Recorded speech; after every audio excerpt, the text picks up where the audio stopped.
आत्मसम्मान को बार बार चोट पहुंचा रही थी, पर मोहन को नहीं पता था कि इस अपमान के बाद ही उसकी किस्मत का जादुई दरवाजा खुलने वाला था। जमींदार ने मोहन को धक्के देकर निकाल दिया था। मोहन हताश होकर लौट रहा था, तभी झाड़ियों से कराहने की आवाज आई। अरे ये नन्ही से चिड़िया, इसके पंख तो खून से सने हैं। कितना तड़प रही है ये। लगता है किसी बेरहम शिकारी का तीर इसकी रूह को छूकर गुजरा है। मोहन चिड़िया को हथेली पर उठाता है। चिड़िया कांप रही है। छोटी सी जान, तू क्यों रोती है?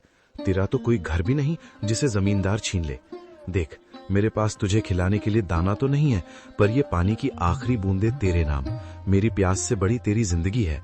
मेरी धोती का ये टुकड़ा शायद तेरे घाव ना भर पाए, पर तेरी तड़प को थोड़ा आराम तो दे सकता है। मोहन अपनी फटी कमीज का कोना फाड़ता है और बड़ी कोमलता से चिड़िया की पट्टी करता है।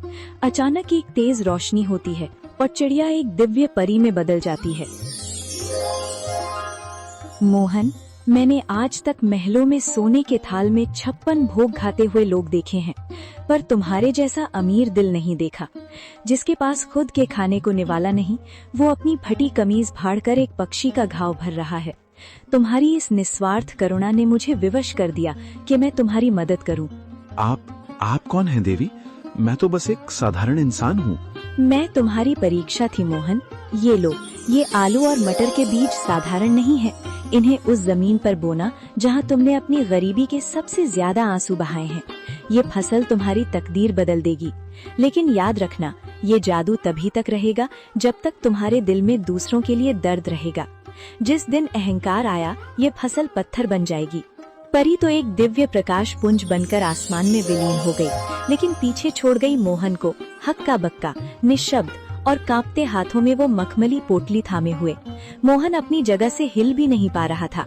उसे लग रहा था कि शायद भूख के मारे उसका सर चकरा रहा है और ये सब उसकी कल्पना है।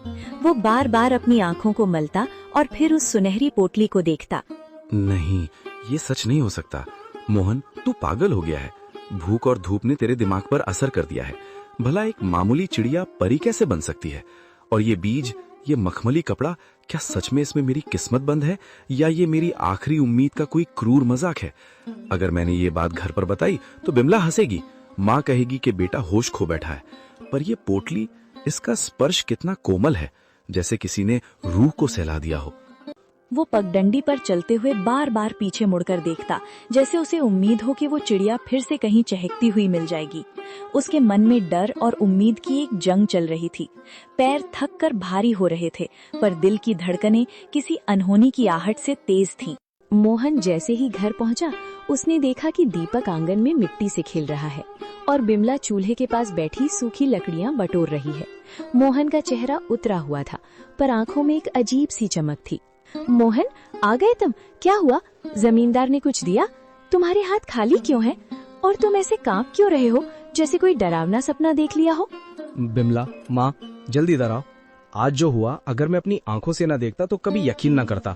मैं पागल नहीं हुआ हूँ, पर आज कुदरत ने मुझसे बात की है। क्या हुआ बेटा? तू इतना घबराया हुआ क्यों है? शांत हो जा, पहले पानी पी। माँ, आज रास्ते में मैंने एक घायल चिड़िया की जान बचाई।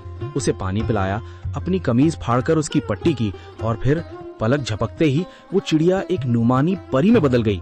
उसने कहा कि वो मेरी परीक्षा ले रही थी। उसने मुझे ये बीज दिए हैं माँ। उसने कहा कि ये जादुई आलू और मटर हैं। अगर इन्हें सच्चे मन से बोया जाए तो ये हमारी तकदीर बदल देंगे। बिमला हैरानी और अविश्वास से, परी? मोहन, क्या कह रहे हो?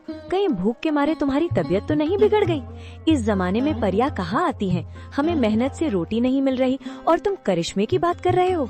बिमला, मुझे भी यकीन नहीं हो रहा था। रास्ते भर मैं खुद को यही समझाता रहा कि मैं सपना देख रहा हूँ। पर देखो इस पोटली को, क्या ये किसी गरीब किसान के घर की चीज लग रही है? माँ, जब उस परी ने मुझसे बात की तो मेरे दिल का सारा बोझ उतर गया। उसकी आवाज में वही ममता थी जो तुम्हारी आवाज में है। उसने कहा, जब तक मन साफ रहेगा ये फसल सोना उगलती रहेगी। बेटा, इस दुनिया में जो हम देख नहीं पाते